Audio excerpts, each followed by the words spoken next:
Assalamualaikum, nama saya Bara. Hari ini saya akan membuat nasi goreng mentega sama adik aku.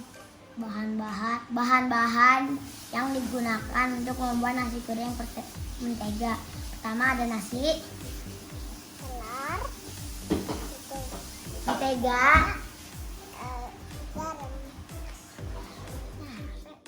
Pertama-tama panaskan margarin ke dalam wajan.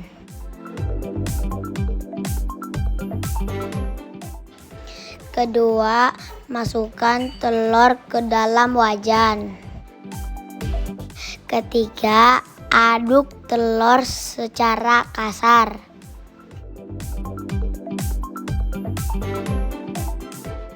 Keempat, masukkan nasi ke dalam wajan secara perlahan. Kelima, aduk-aduk nasi supaya rata. 6. Tambahkan garam ke dalam wajan. Ketujuh, aduk-aduk lagi supaya rata. Kedelapan, sajikan nasi goreng mentega ke dalam piring.